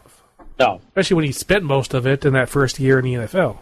No, I mean, look, $1 million, if at our age we got a job that paid $1 million a year for 2 years, okay, a little different. Yeah. Because we don't have 60 years ahead of us to worry about. Anyway. Yeah. All right. So from one disaster to another, it's time now for the double feature movie review. This episode, we are looking at the picks Zombies and Rapture Palooza. Zombies brought to us on Amazon Prime, and Rapture Palooza brought to us on Netflix. Mike, they're both Amazon. Were they both Amazon? Okay. Yeah. Which one do you want to start with? Let's start with Zombies. Zombies. I'll go first if you don't mind. On this, I actually did my write-ups today, so have type stuff. When my wife asked me this week if any of the movies we had to watch were something we could both watch, my answer was simple. Their names are Zombies and Rapture Palooza. Her response was, okay, that answers that, then Magnum P.I. it is. However, I soldiered on and watched.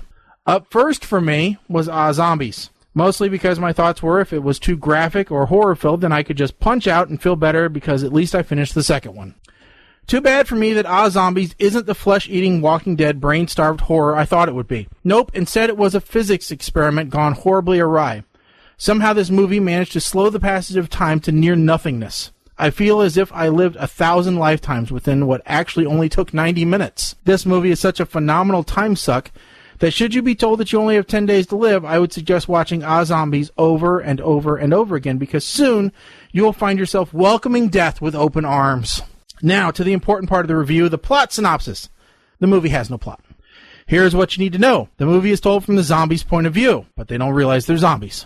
This movie takes great liberty with the concept that the 5-second rule is hogwash, and if you've ever wondered what happened to Warner Huntington III after Elwoods turned him down in Legally Blonde, you can find him as a slacker who hangs out at a bowling alley making ice cream ale with his slacker friend and Hobag on and off again girlfriend who doesn't know a sleazeball when he's right in front of her, which is probably why she's with Warner in the first place. Sorry, I mean Mike. Oh, and one more thing. The special effects person who did the green screen work of Mike as only being a head, all right, needs to be fired. Needs to never say special effects is in his title ever again. Okay, with that said, I give this movie a big old puke rating. It's horrendous. It's horrible. I'm sad for watching it. I feel like it was never going to get over. Mike, why don't you go next? Okay. So, every once in a while, even a good movie has one big plot hole at the very beginning that sets the tone and potentially ruins the rest of the movie. A good movie that this happened to was Rise of the Planet of the Apes, where Blue Eyes goes crazy in the beginning, and everybody thinks it's a reaction to the drug, but nobody did a pregnancy test to find out that, no, she was pregnant while they were giving her the drugs, and she was just trying to protect Caesar. So, Zombie suffers this same fate, and albeit a worse movie. We start with Zombie Juice, which was a failed super soldier serum that leaked out of a barrel onto the ground, through a cardboard box, through the milk carton-looking ice cream mix containers, at which point it was poured into an ice cream machine and consumed by our four main characters. At no point in time did this stuff even touch the box, let alone be able to seep in and contaminate the ice cream mix. So there is the fatal flaw in this movie from the start. Two guys driving the truck to get rid of the super serum, which they label as expired infant formula with just giant stickers over the biohazard thing. They look and they say to each other, relax, no one knows. But they don't hear the dude on the motorcycle next to them. While we're at it, these idiots from the army are looking at a paper map. Unless you are in combat, no one uses paper maps anymore. It just doesn't happen. The cinematography cutting back and forth between color and black and white, depending on which point of view you're looking at this from the zombie point of view or the rest of the world point of view, gave this movie a very They Live vibe. Nothing to worry about, though, because the colonel in charge of the whole operation is a people person with people skills. Damn it. problem will be solved. Wouldn't be a bad movie in this vein without some kind of sexual joke, that being the zombie pecker falling off. I'd like to know how Mike was able to get the pin out of the grenade in his mouth when he's got no freaking hands. Spoiler alert. Who am I kidding? Nobody's going to watch this movie. Unlike Shaggy, I gave this a verb instead of a puke. I wanted to give it a puke. However, the idea of a movie telling the story from the zombie perspective was kind of cool. And I think the story, it was better done in, what the heck was the name of the movie? Cold something, I think. I'll have to look it up. There was another zombie movie with the dude, with Nicholas Hoult. Warm Bodies, maybe? Warm Bodies, where it kind of told the story from the perspective of the zombies for part of it. But this concept was wasted on this movie. There were a few moments that were kind of entertaining, but for the most part, avoid this movie, just as you would avoid beer-flavored soft ice cream. Mm-hmm.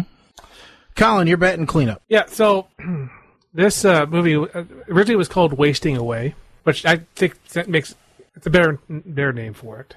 I agree with Mike. I like the idea of a zombie movie where you are focusing on the zombies. But, okay, here's the thing.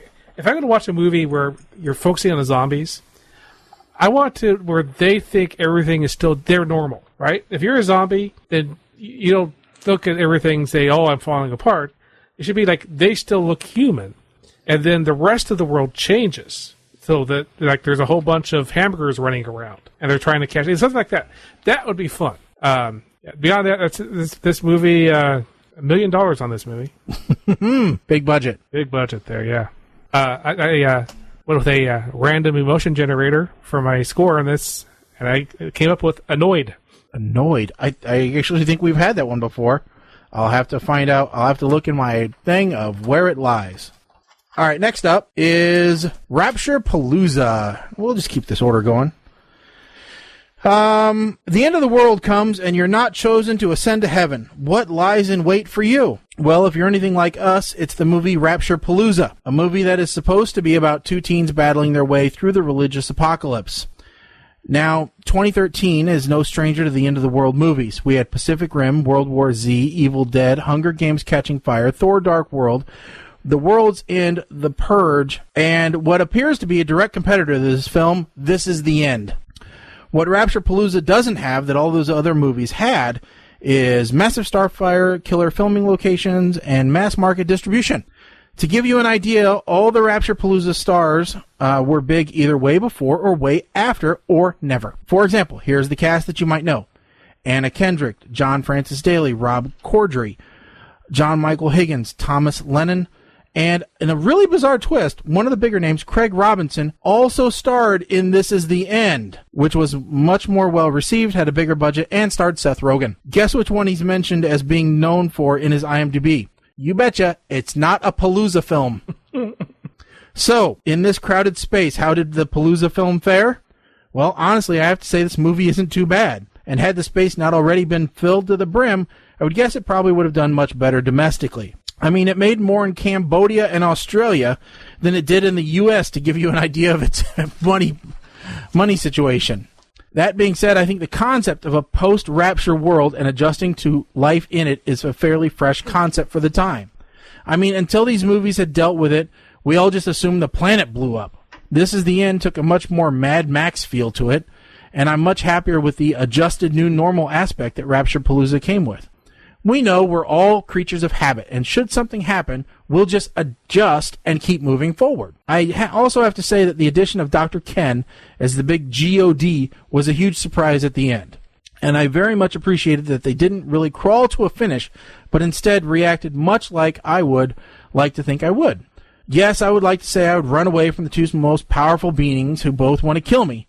But to just see the beatdown of the millennia going on before me, I think I'd also be stuck. Just seeing the two beat the living snot out of each other. In all, it's a very well-done movie with plenty of laughs and some great cameos from familiars, not only from film but also from TV. So if you're into what I would refer to as a cult comedy, then I think this would be a film for you. Will I watch it again? Probably not. But I didn't hate myself for watching it the first time. So this earns a solid meh from me. The more and more reviews we do, I'm getting harder and harder to please. Yeah, I'm finding that too. So this movie starts out with the rapture, and half the world is gone all of a sudden, which immediately makes me wonder, does this take place in the Marvel Universe at the time of the snap? I'm not mad if it does. It just seems to be an interesting coincidence. And fun fact, none of these actors in this movie have ever been in a Marvel MCU film. Greg Robinson playing the Antichrist is quite possibly one of the best things I have ever seen in the film, in any movie, and he plays this part fantastically. Anna Kendrick playing a virgin, however, just kills the vibe that Craig is giving off.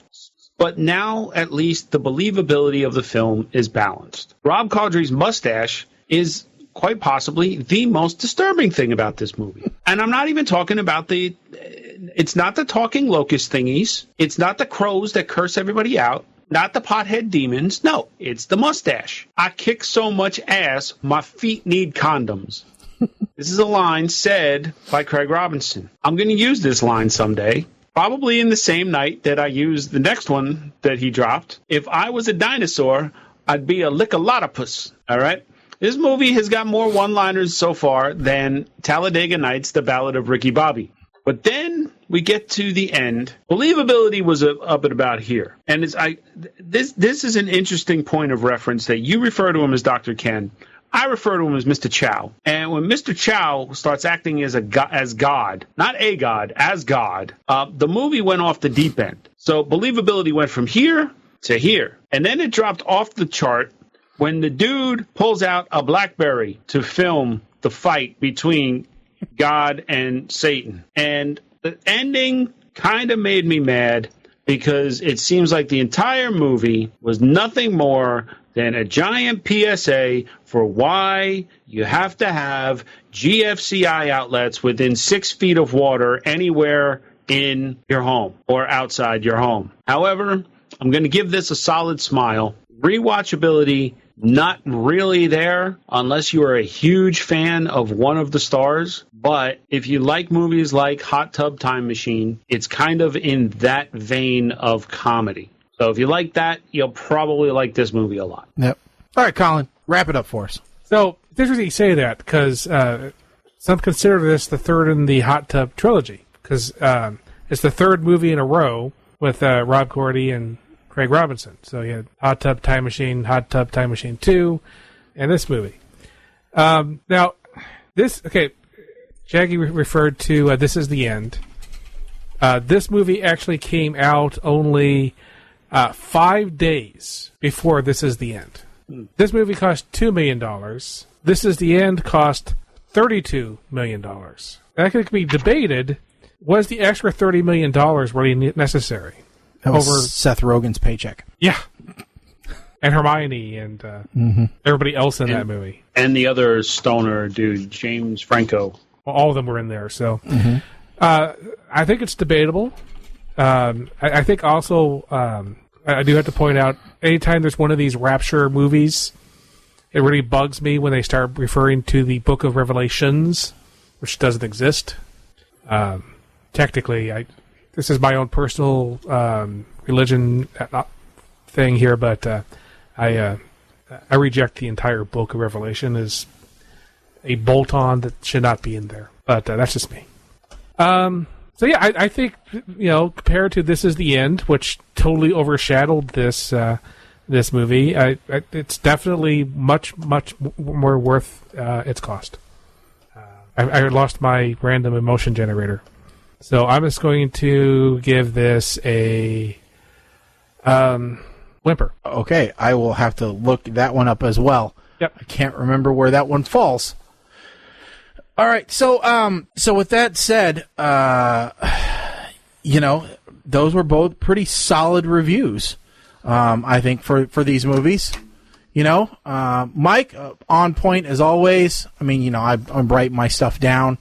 Colin, I think those were as well thought out and as organized as all your reviews are. By the way, Hot Tub Time Machine, this couldn't be the third in the Hot Tub Time Machine series because This came out between Hot Tub Time Machine and Hot Tub Time Machine 2. Go complain to IMDb because it's wrong. But there was a hot tub. Yeah, there was a hot tub involved. Mike is correct. So, really, Colin, tell us, what was your favorite scene in Zombies? Well, my favorite scene... I mean, because I know what mine is. And Mike, you know what yours is. So, after Colin goes, we can give ours. Because we don't normally do this. This is always extra. We do this after we close the show. So, what one did you like the best? When the zombies thought that they were eating the brains, but it was actually a bottle of Coke. I don't remember that one, Mike. I mean, I remember them asking if the Mexican chef's brains would be spicy or not. I kind of thought that was funny. You know what? I think I'm going to put that one as my funniest because they asked a question and it's just so racially insensitive. But the fact that they actually went through with it, and showed him eating a taco, no less. Yes, and he went, "Ooh, picante." Yeah, I mean, it's good. All right, so Rapture Palooza then. The scene where Craig Robinson as the Beast was coming up out of the ocean. Oh, that one was yours. Yeah. Oh, okay. Interesting. I would have gone with the pot smoking security guard wraiths. You know, not knowing the difference between a rap song and bullets, but you know, to each their own. How about you? For me, it was when Anna Kendrick showed up for dinner with the Beast. Up, and there it goes again. That's so. That's funny that Mike just went off like that. I don't know what it is about Skype. It doesn't like him. We should time it. Yeah. We should figure out if it's like a certain amount of time goes by and then he drops. I don't think so, because, I don't think it is. Because then he goes... Hi, Mike. Welcome back. Once again. Wait. Yeah. Actually, yeah. He went down at 7:01. Uh-huh. It is 8:01. Oh, so you think that it's a 60-minute timer? Okay, so it could be a 60-minute timer. That's weird. Really, because I'm getting a thing popping up that's saying reconnecting quality-ish, whatever. Weird. But, yeah. I don't know. So, all right, great. Now, Mike, I think you and I both can agree that when Anna Kendrick came out in the black teddy, that was something that neither one of us were expecting, right? Did you watch the director's cut? Because I don't remember that scene. Okay. And I think I would have remembered that scene. Basically, folks, Colin didn't watch the movies. No, I was too busy going on vacation, and but it shows you how easy sometimes these are to write because he just took what Mike and I said and a little bit of IMDb and came up with his. But you need to watch both of these just to see at least the Rapture Palooza because you will like that one. But do not watch it with your parents. Yeah, that was part of the. That is. I know sometimes you guys watch these as a family movie. Don't do that. No. I actually sent him a note going, not child appropriate, probably not parent appropriate. Well, if it's anything like This Is the End, which is not appropriate at all in the end. All right, so we do need to pick movies for the next time that we're on. And then we'll have plenty of time to watch it. We'll figure out when that's going to be. Yes. So 1 to 41. 1 to 41. 34. So 34. It is Someone Marry Barry. Someone Marry Barry. Friends try to find a wife for their obnoxious buddy. Oh, Someone Marry Barry. Okay. Yeah, but their plan backfires when his new girlfriend turns out to be just as socially inappropriate. All right, could be funny. And the next one is 9. I was thinking somehow that, because Mary Berry is a famous British baker, I thought maybe we somehow got a Mary Berry TV show in the list. Nope, and it looks like Damon Wayans Jr. is the only one that we will know from that cast, by the way. Okay, I have a feeling I'm going to take some heat for this one, but it's called Joysticks on Amazon, and yes, it's still available, and yes, I added this one. Joysticks movie. This looks like a classic 80s film. A successful businessman attempts to shut down a video arcade he believes is harmful to the mental health of children. I can tell you right now, I'm digging it already, man. It's in my genre. You know, it is. It looks like it's a classic 80s comedy, right? It's looking like something that'll go on Shaggy's Why Haven't I Ever Seen This list. Yeah. I mean, this is right up there with Why Don't I Have This Already on Plex? 1983. Oh, yeah. Graydon Clark. No, Joysticks was 1970, my friend.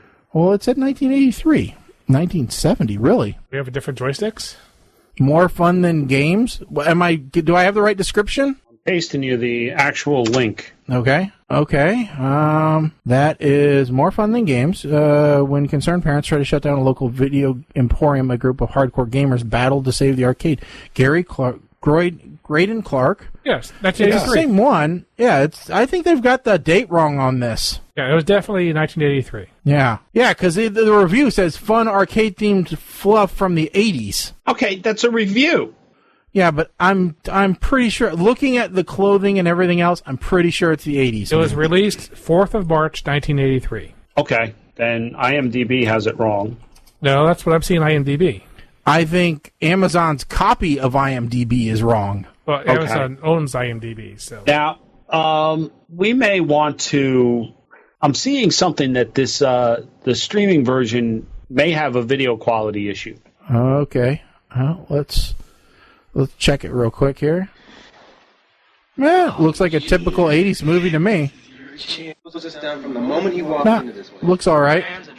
Okay. Your own words, would you? I mean, that's probably somebody that's used to Blu-ray quality and doesn't. No, what they're saying is that that some of the stuff is cut off.